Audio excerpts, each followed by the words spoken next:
¿cómo se puede convertir el agua en vino? ¿Químicamente se puede eso? No se puede. Hacer que coman y coman 5,000 hombres sin contar mujeres y niños, y sobren 12 grandes cestas, y se saciaron, repitieron. El Señor se glorifica. ¿Y por qué es importante saber los milagros? Porque el primer milagro, hermano, de nosotros, ¿cuál es? La salvación de nuestras almas. Porque nosotros, una vez creímos en Cristo, Dios nos ha hecho sus hijos y salvos. Y hoy vamos a ver el milagro de la mujer del flujo de sangre. Del flujo de sangre.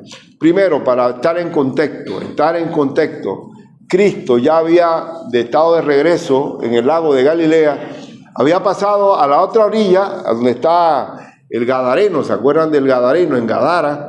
Que liberó a un endemoniado que tenía una legión de demonios. Y era una legión porque los demonios entraron en el cuerpo de los cerdos que se precipitaron al mar. Y ese hombre, pobrecito, él vivía atormentado, vivía en los sepulcros, nadie lo podía detener, era un peligro, vivía solo, gritando en la noche, golpeándose contra las rocas. Cristo vino exclusivamente a salvar a ese hombre.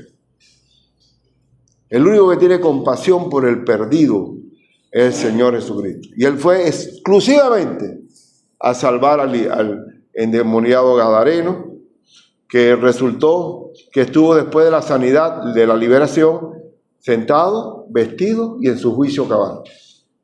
Y él quería irse con Cristo. Señora, permíteme acompañarte. Digo, no. Di a los tuyos lo que ha hecho Cristo, lo que ha hecho el Señor contigo. Da testimonio de ello. ¿Y saben qué? Nunca puedo olvidarme que en Jordania yo conocí Gadara. Gadara existe hasta la fecha.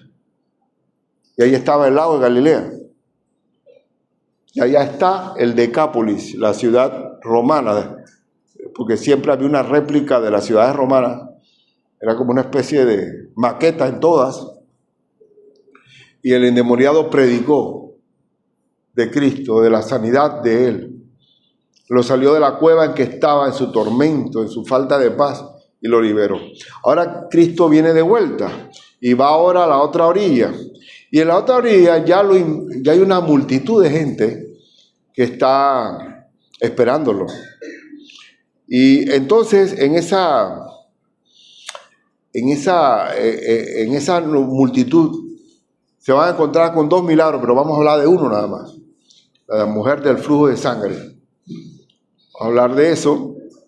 Y lo que es el azote. ¿Saben? Cuando en la Biblia aparece la palabra azote,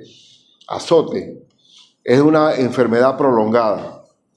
Una enfermedad prolongada. ¿Cuánto tenía esta mujer del azote del flujo de sangre? 12 años. Y también Cristo se va a enfrentar a resucitar a una niña de 12 años. Una niña de 12 años chiquita muere y una mujer de flujo de sangre está padeciendo. Y entremos en el asunto. Primero hay que ver también que esta mujer con ese flujo de sangre es como una especie de menstruación sin parar. No para. Para los efectos de la ley de Dios en Levítico, esa mujer estaba contaminada, era una mujer inmunda. Era algo similar a un leproso, desde el punto de vista de la ley de Dios. Vamos a leerla para tener un contexto. Es bueno que sepamos bien la Biblia para entender las cosas. Dice el Levítico: cuando la mujer tuviere flujo de sangre y su flujo fuere de su cuerpo, 7 días estará apartada, el tiempo de lo que es el periodo menstrual, y cualquiera que la tocare será inmundo hasta la noche. Todo aquello sobre lo que ella se acostare mientras estuviere separada será inmundo. Las cosas, la cama, las sábanas.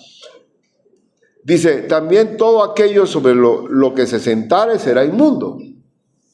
Y cualquiera que tocare su cama lavará sus vestidos, y después de lavarse con agua será inmundo hasta la noche. También cualquiera que tocare cualquier mueble sobre el que ella se hubiere sentado, lavará sus vestidos, se lavará luego a sí mismo con agua y será inmundo hasta la noche.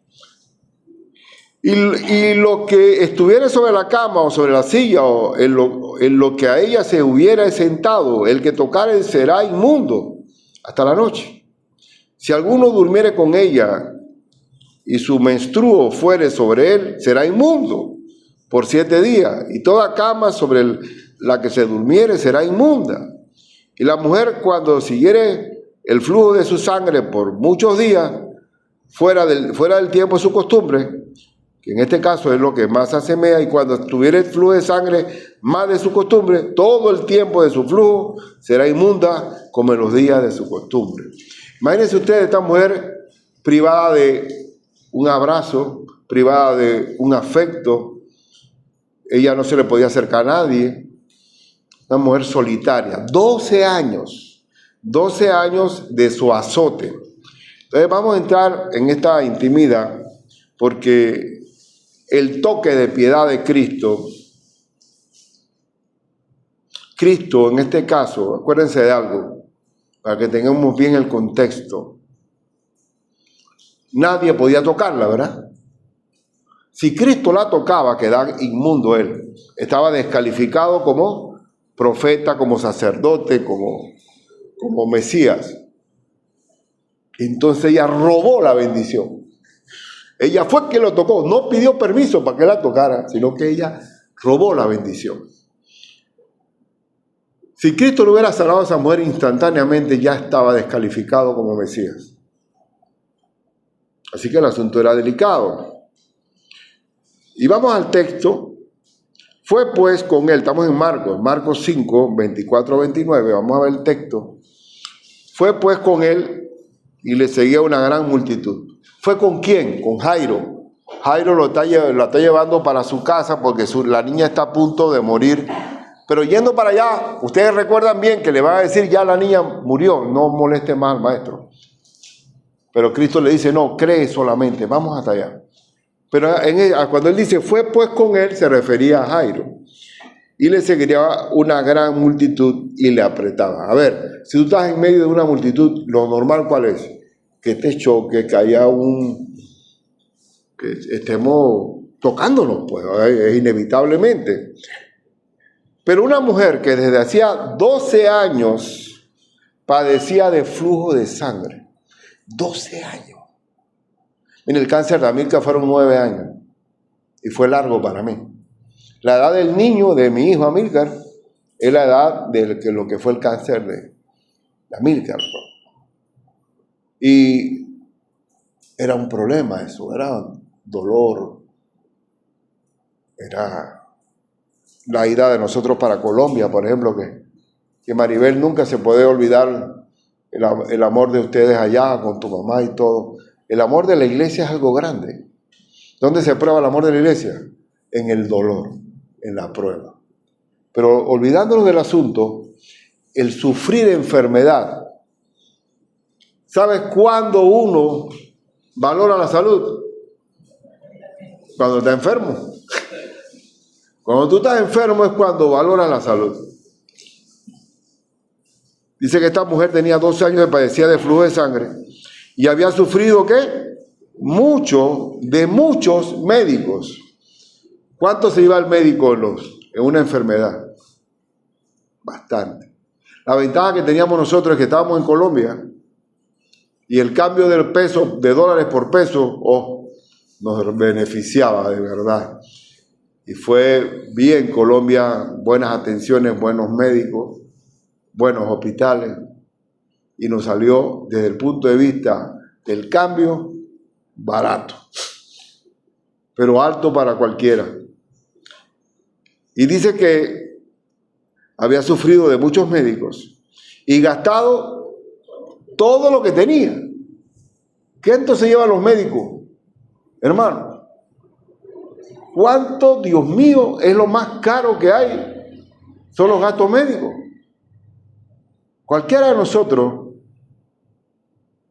que enfrentemos una enfermedad, roguemos a Dios. Por eso que te digo que después de la salvación, Lo más grande que uno puede tener es la salud física, ¿verdad?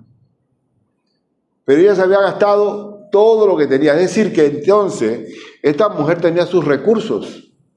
Gastado en médico, gastado todo lo que tenía en su manutención.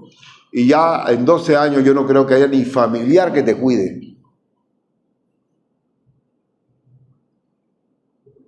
Y nada le había, dice, y nada había aprovechado. Antes le iba peor.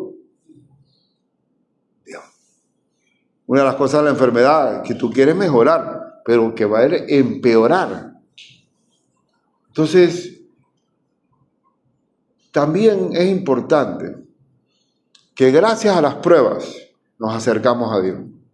Si no hubiera habido pruebas en la vida de nosotros, téngalo por seguro que no nos acercamos a Dios. Imagínate, simpático, con platita, con buen trabajo, atractivo, inteligente, que va, ese necesita un golpe como el hijo pródigo, que el hijo pródigo volvió en sí. ¿En qué momento volvió en sí el hijo pródigo? Cuando estaba atendiendo los cerdos, cuando no había nadie que le diera compasión. Hay J. Vernon McGee, ustedes conocen al J. Vernon McGee, es un expositor bíblico de hace 40 años que está muerto. No muerto no es, está vivo, partió con el Señor. Y todavía se escucha y miren, en la emisora, nosotros lo tenemos, y es tan maravilloso ese programa, que ese programa nosotros lo pasamos por la emisora, y es el único de afuera que nos da, por tenerlo presente, $1,000 por mes, por la mente para presentarlo. Ahora, ese hombre, ¿qué tiempo tiene? Estaba partido con el Señor, pero está vivo en el nombre de Cristo, está viva su palabra. Entonces, ¿y a dónde voy con esto? Que decía Magui, que si el hijo pródigo se hubiera encontrado con alguien que le hubiera dado hospedaje, no llega del papá. Había que estar en el suelo, porque el humillado será exaltado. Y nosotros miramos al cielo cuando no tenemos dónde apoyarnos. Y eso va conmigo, no sé si contigo. Pero nos acercamos a Dios en nuestra mayor humillación. Por eso que dice Cristo, bienaventurados los pobres, porque de ellos es el reino de los cielos. Bienaventurados los pobres en espíritu, porque de ellos es el reino de los cielos. ¿Quiénes son los pobres en espíritu? Los que reconocen que no son nada por sí mismos.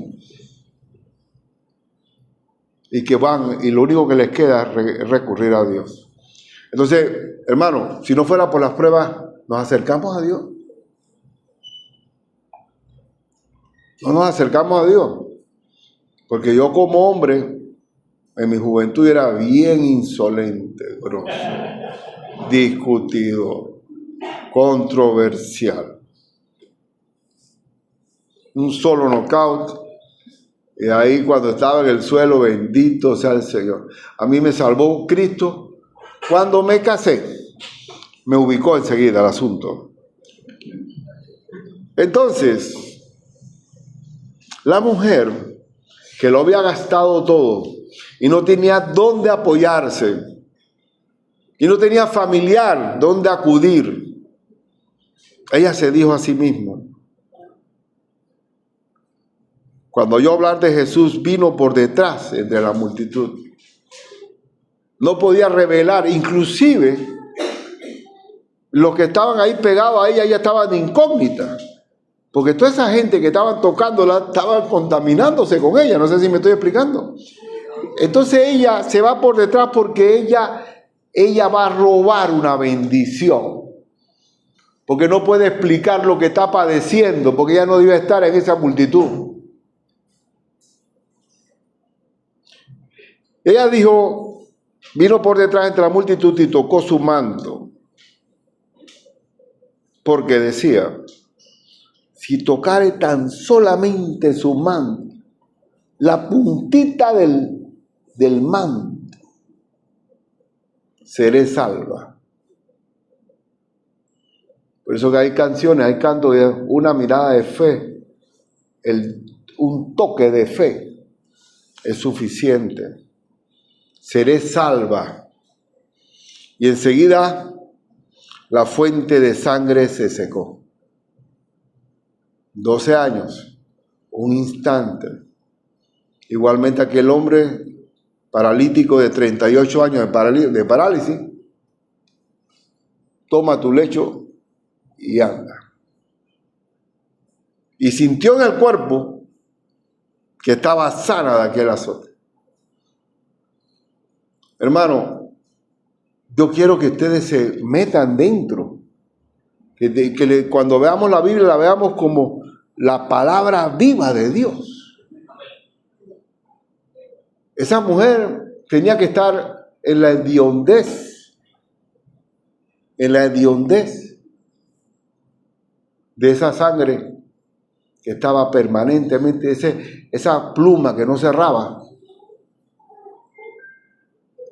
Mira, yo tuve una hermanita que partió con el Señor, muy querida mía, la más chiquita. La ayudé a hacer su tesis de derecho, estuvimos juntos, era como una... Yo miraba por los ojos de ella. Pero ella en su niñez le dio una especie de alergia, que le salían granos en su traserito y sangraba y se le pegaban los panties. Y también la banca donde estaba quedaba mojada de sangre. Nosotros lo llevamos, mi papá, mi mamá, fuimos al Gorga a hacer una investigación de cultivo, de cuál era la bacteria, cuál era el virus que tenía. Y efectivamente se logró. Pero fueron años sufriendo ella el desprecio de sus compañerías, porque el niño, recuerda que el niño como es inmaduro, no, apártate, que llegue, que está. O mira que marcó. Gracias a Dios que Maristela se le fue, pero ella quedó, de alguna forma, ese desprecio, esa humillación, la hizo ella muy sensible, era una mujer muy inteligente, una muchacha agradable, recibió a Cristo conmigo, pero llevando las tarjetas de matrimonio, chocó, y a los 10 días partió por el Señor. Pero se fue con Cristo. Se fue con Cristo. Y la veré allá con Amílcar y todos ellos. Pero lo que voy es que para que nos situemos hasta dónde puede ser rechazado uno. ¿Qué tal si estuviéramos en COVID? Que bueno, usted estoy tosiendo, tengo COVID, hermano, no se preocupen, que acuerdan el tiempo.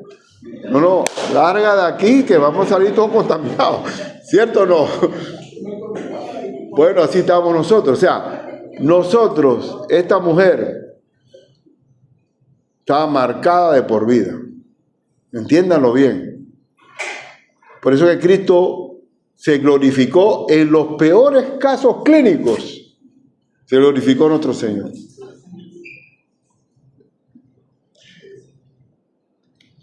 Y entonces, vamos a seguir, pues lo vamos aquí mismo. ¿Para qué vino Cristo? La gran pregunta, antes de proseguir con el texto. ¿Para qué vino Cristo? Cristo vino a liberar a los cautivos, a liberarnos del pecado. Cuando el Señor allá en Nazaret le dijeron que leyera un texto bíblico, que en ese tiempo, hermanos, eran pergaminos, no era ahí, búscate Isaías 17, no. En todo eso sacó el pergamino y abrió el texto que hablaba de él. Y dice así: y se le dio el libro del profeta Isaías, y habiendo abierto el libro, halló. ¿Quién halló? Él halló el lugar donde estaba escrito: el Espíritu de Jehová, del Señor, está sobre mí. El Espíritu de Jehová, el Espíritu del Señor está sobre mí. Porque por cuanto me ha ungido me ha dado autoridad para dar buenas a los pobres. ¿Quiénes son los que reciben a Cristo al principio en cualquier lugar? Los pobres. No tienen influencia, no tienen palanca, no tienen padrino, no tienen recursos. El pobre nada más le toca mirar para arriba. ¿Quiénes son los primeros que tienen la pobreza espiritual? Los pobres. Me ha enviado a sanar a los quebrantados de corazón, aquellos que están dolidos por los resentimientos de la vida, por rencores también, por golpes, quebrantados de corazón. ¿Quién es el único que puede hacer una operación de corazón abierto? Cristo Jesús. Yo lo digo por mí, yo no sé por ti, pero el Señor hizo un cambio de corazón. Él vino a sanar a los que quebrantados de corazón. Nosotros predicamos a Cristo en las cárceles y no es lo mismo. Un hijo nacido de nuevo es una nueva criatura en Cristo Jesús. Él vino también, me ha enviado a sanar, a pregonar libertad a los cautivos. Aquellos que son prisioneros de su propia maldad, el Señor los libera.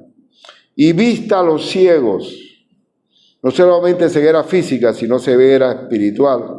A poner en libertad ¿a qué? A los oprimidos. Por eso yo creo en el poder del Evangelio, no en el humanismo. Las cárceles se llaman centros de rehabilitación, pero ¿rehabilitarán a alguien? Profundizan su maldad. A predicar el año agradable del Señor, y enrollando el libro, lo dio al ministro y se sentó. Y los ojos de todos en las sinagogas estaban fijos en él. Y comenzó a decirles: hoy se ha cumplido esta escritura delante de vosotros. Yo soy ese Mesías prometido. Y por eso cuando se predica a Cristo, tenemos que tener la seguridad de que el Señor va a liberar a todo cautivo, prisionero de su maldad, que esté esclavizado. Es el único. No es ni la cárcel ni la educación. Y mira, tú te puedes pensar que hay escuelas privadas. Oye, voy a darle a mi hijo una buena escuela, una buena educación. Si Cristo no está allí, no existe. Te puedes encontrar con gente hasta más enviciada. Entre más alto es el rango. Así que esta mujer se encontró con el único que lo podía sanar. Y volvemos entonces a Marcos, en la parte final.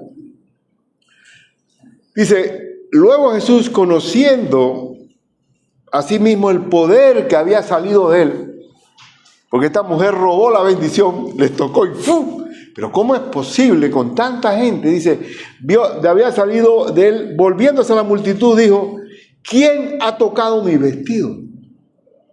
Y Pedro se quedó con un signo de interrogación. Pero qué pregunta más absurda, si aquí estamos apretándonos unos con los otros.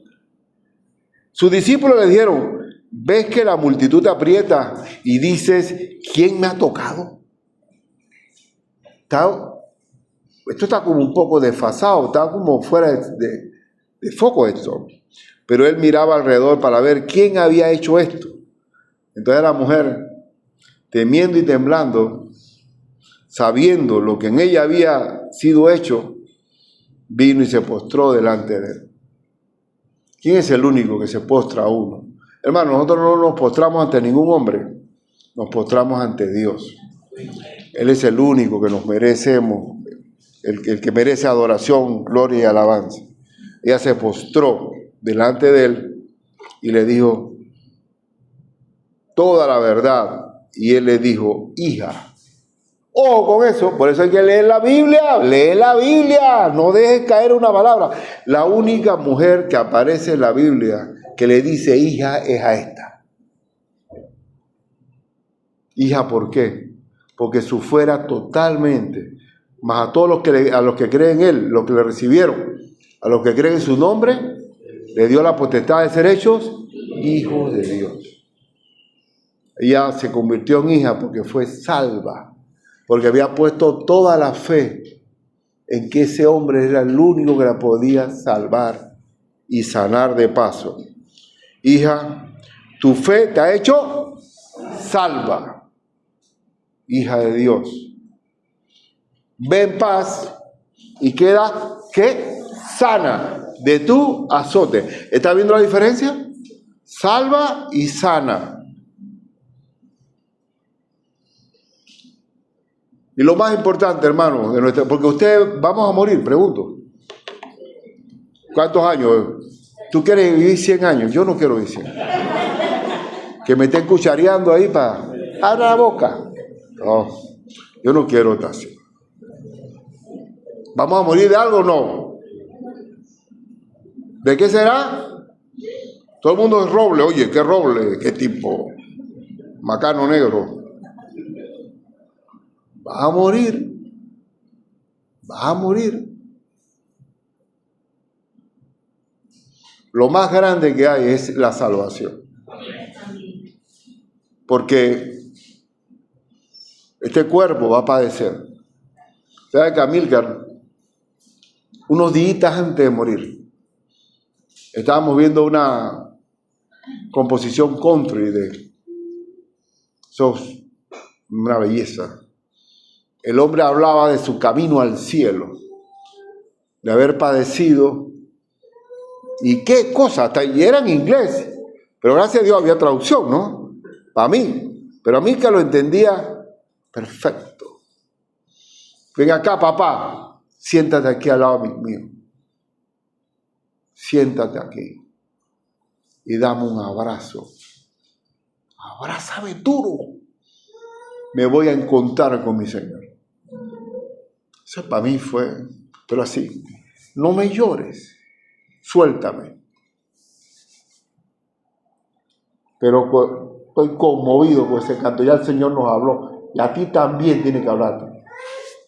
Y efectivamente, a los días partió mi Amílcar. Pero lo más importante es nuestra salvación. Porque somos sanos. Esta mujer fue liberada. Cristo, como tuvo compasión de ella por estos 12 años de ruina, donde sin abrazo, sin afecto, discriminada, y es liberada de su azote. Pero lo más importante es que es salva y sana. No sé si está claro eso.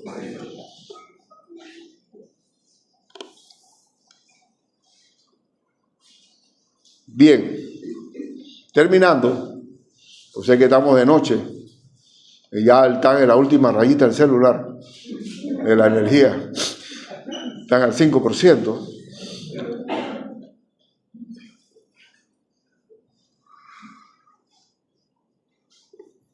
Cuando nosotros recibimos a Cristo,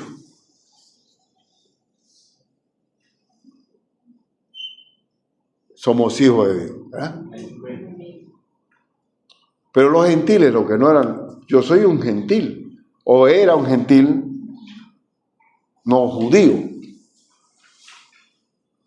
¿Recuerda que Pedro le bajó 3 veces al Señor el lienzo? Mata y come, Pedro. Yo no como nada inmundo. No llames inmundo a lo que yo he limpiado. Toda la inmundicia que nosotros traíamos nos la limpió Cristo. Usted sabe que mi mamá tenía una lectura bíblica maravillosa.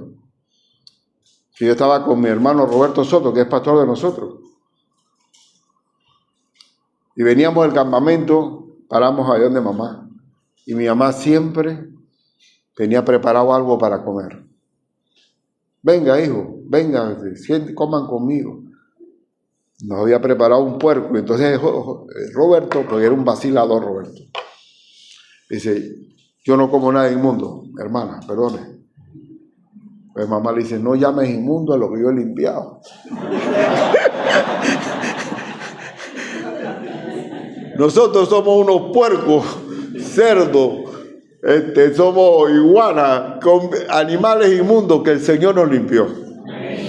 Ya no estamos contaminados como esta mujer, ya nosotros tenemos la bendición de Dios. Bendito sea el Señor. Ya el Señor nos sacó del mundo donde estábamos muertos en nuestros delitos y pecados, y nos ha dado vida eterna. Y ahora somos salvos, posiblemente. Algunos han sido salvos por medio de una enfermedad que los hizo salvos, sanos y salvos. Pero si no ha sido por la enfermedad, gracias a Dios que hemos sido limpiados.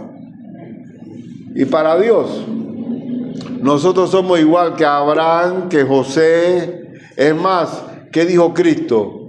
El que no naciere de nuevo no podrá ver el reino de Dios. ¿Y a quién le dijo eso? A un judío, a un rabí, a Nicodemo. Así que no basta con enarbolar el sobrenombre de judío. Tenemos que nacer de nuevo. Amén. Entonces, hermano, aproveche, yo pregunto, siempre va a haber, usted tiene que dar buen testimonio en el trabajo. Siempre dé buen testimonio en el trabajo. Aguante, supere las ofensas, no se ponga, ¿tú crees que porque soy cristiano? No, yo también, tío, te voy a devolverte el golpe. Bien, no. Soporta las aflicciones, haz obra de evangelista. ¿Y sabe por qué se lo digo? Porque el cristiano es como, y esa es una ilustración que siempre he dicho, es como ¿cuál es la palabra? Un salvavidas a la orilla de la playa. ¿Quién quiere bailar con el salvavidas? Nadie. ¿Quién quiere tomar trago con el salvavidas? Nadie. ¿El salvavidas cómo está? Viendo nada más. Pero al momento en que alguien se está ahogando, ¿a quién llama? ¿Quién va a tirarse por ti a salvarte? Nadie. Y nosotros nos van a tocar la puerta cuando estén en la peor situación los que estén trabajando con nosotros. Fernández, tú sabes, yo tengo un problema. Me gustaría que me escuches. ¿Por qué te van a buscar a ti? Porque nosotros tenemos el antídoto para salvar a cualquiera que esté padeciendo. Bueno, hermanos, vamos a orar. Gloria a Dios. Amén. Gloria a Dios. Bueno, gracias, Señor, por esta oportunidad maravillosa que llevemos a Panamá el Evangelio a toda criatura, Señor, para liberar a los que están contaminados por el pecado. Ayúdanos, Señor.